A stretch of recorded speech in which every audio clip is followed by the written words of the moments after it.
Welcome back. સમાચારોમાં આગળ વધીએ તો વર્ષ 2011 જેવી હાલત ફરી આ વર્ષે ડીસાના ખેડૂતોની થઈ છે। એક તરફ ખેડૂતોની મહેનત રંગ લાવી છે તો બીજી તરફ બટાકાના ભાવમાં થયેલા ઘટાડાના કારણે બટાકા પકવતા ખેડૂતો ચિંતિત બન્યા છે। સાથે જ સરકાર આ મામલે ખેડૂતોની વહારે આવે તેવી માંગ પણ ખેડૂતો ઉઠાવી રહ્યા છે।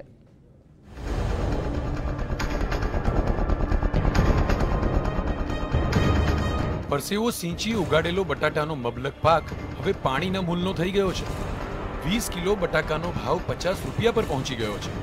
એક તરફ ખેડૂતોને મળી રહેલો ભાવ તળિયે છે તો બીજી તરફ 50 કિલોગ્રામ બટાકાનો ભરવાનો કોથળો વેચાણ કેન્દ્ર સુધી પહોંચાડવાનો ખર્ચ જ 35 રૂપિયા થઈ જાય છે।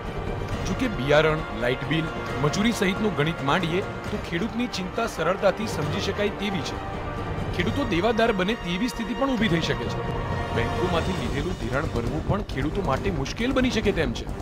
ખેડૂતો પર આટલી મુશ્કેલી છે, જો કે બીજી તરફ સરકારે ખેડૂતો માટે સબસિડી જાહેર કરી છે।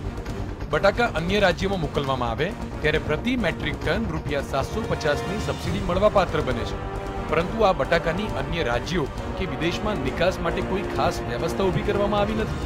ત્યારે ખેડૂતો જો સરકાર દ્વારા કોઈ ખાસ ટ્રેન કે અન્ય વ્યવસ્થા ઊભી કરવામાં આવે તો ફાયદો થઈ શકે તેમ હોવાનું માની રહ્યા છે। કોઈ બહુ દયાજનક હાલત છે ને ગવર્મેન્ટે જો ખેડૂતોને રાહત આપવી જ હોય તો ડાયરેક્ટ સબસિડી અથવા ટેકાના ભાવ જાહેર કરે। ટ્રાન્સપોર્ટેશન ખર્ચો ઓનલી ફોર વેપારીને ફાયદો થવાનો છે, ખેડૂતોને ફાયદો થશે નહીં। ને ખેડૂતોની જો દયાની બહુ પરિસ્થિતિ વિકટ છે, એમના ખાતર બિયારણના પણ ભાવ ઉપજતા નથી।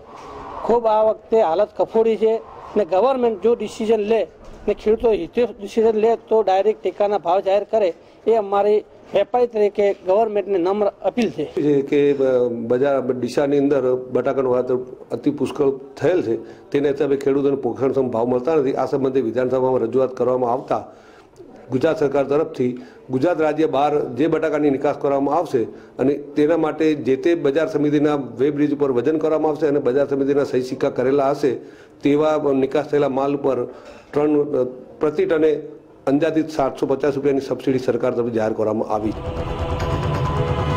બીજી તરફ 112 કોલ્ડ સ્ટોરેજોમાં હાઉસફુલના પાટિયા પણ લાગી ગયા છે, ત્યારે ખેડૂતોના ઘર બટાકાના પાકથી ભરાઈ ગયા છે। ત્યારે આવી સ્થિતિમાં શું કરવું તે અંગે ખેડૂતો મનોમંથન કરી રહ્યા છે।